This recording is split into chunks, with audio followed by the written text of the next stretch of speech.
of Ultron glosses over the fact that Tony Stark created Ultron. Tony Stark harnesses the power of Thor's scepter in order to create a planetary defense system, and then uses the alien AI within the scepter to model this new AI on his own narcissistic personality. When the AI becomes sentient and malicious, Stark puts on a hero suit instead of acknowledging his own evil scientist act. When Thor confronts him about messing with technology that he doesn't understand, Stark doesn't apologize. Instead, he makes a case for why the world needs a defensive system like Ultron, even if it's trying to take over. Furthermore, Ultron was modeled in Stark's image, and yet Ultron's goal was to wipe out all of the Avengers.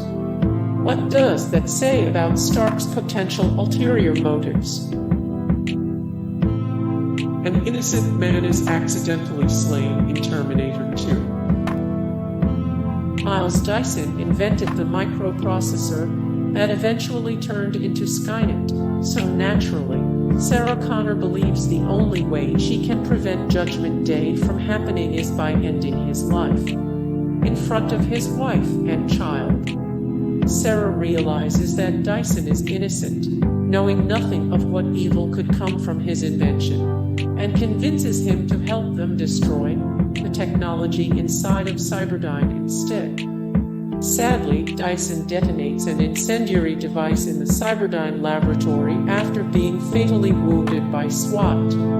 There's no time for Sarah, John, and Model 101 to mourn, as the T-1000 survives and goes after the trio. The film ends with the final showdown: bad Terminator vs. good Terminator, with both Terminators perishing for the good of humanity. Spider-Man lets Sandman go after he takes innocent lives in Spider-Man 3.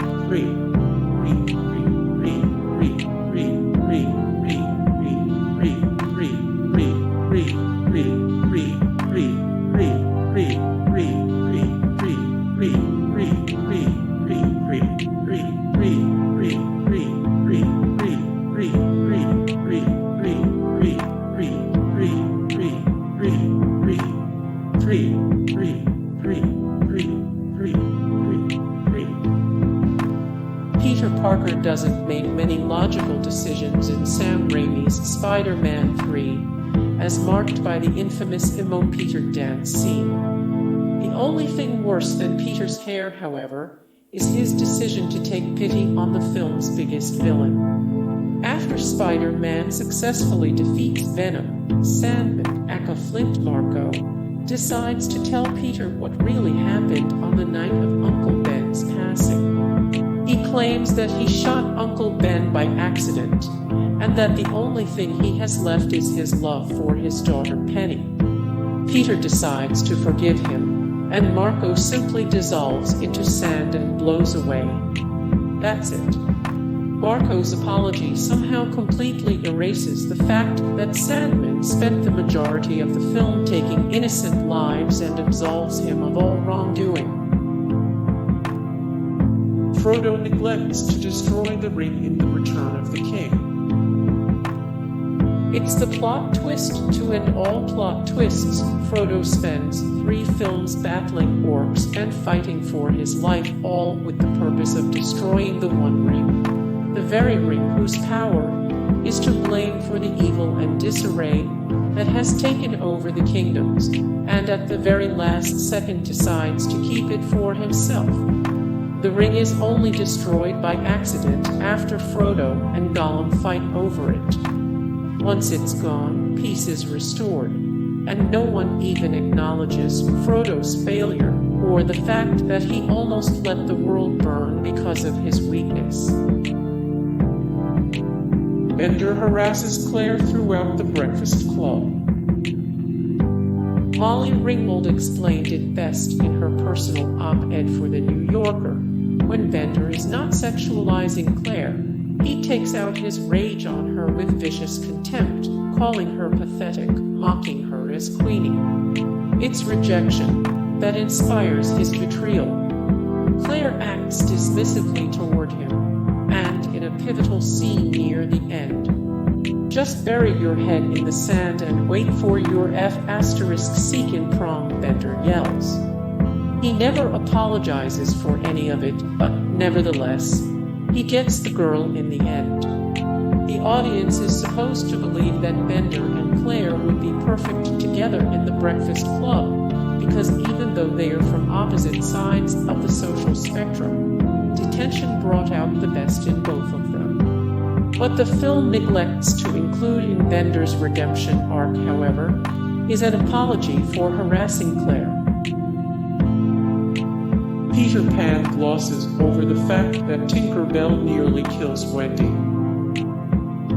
Tinker Bell is in love with Peter Pan, so naturally, when Wendy comes along, she figured Wendy will take her place or try to steal Peter from her. Her jealousy causes her to trick the Lost Boys into firing arrows at Wendy.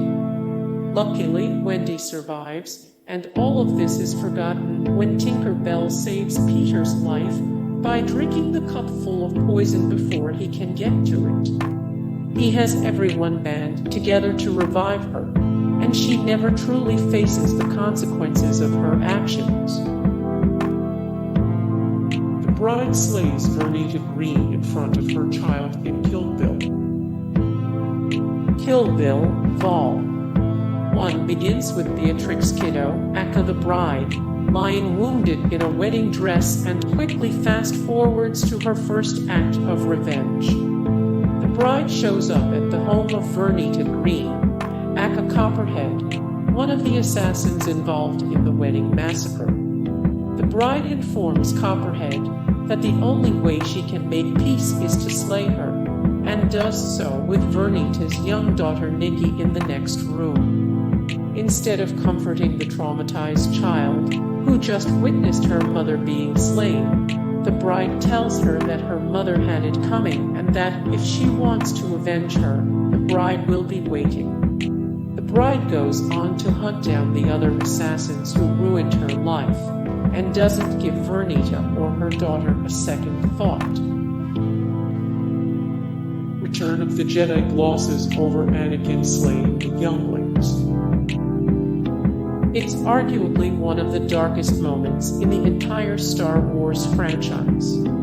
Just before the siege of the Jedi Temple, Darth Sidious instructs Anakin to do what must be done. Tasked with slaughtering all of the Jedi, Anakin happens upon some Younglings Jedi in training that look to be about 6 or 7 years old. When one of the boys asks him for help, Anakin draws his lightsaber, and it cuts to the next scene. Obi-Wan and Yoda later stumble upon the horror. By the end of Revenge of the Sith, Anakin becomes Darth Vader, which is how we are introduced to him in the original trilogy. In Return of the Jedi, Luke forgives Anakin for all the destruction he caused as a Lord of the Sith, and he perishes as a Jedi. At the time, this seemed like a reasonable, if not heartwarming, redemption arc. In retrospect, however, Anakin never does penance for slaying the Younglings. Hey guys, thank you so much for the support and likes and comments down below, and also thank you so much for watching, and I look forward to see you in the next video then.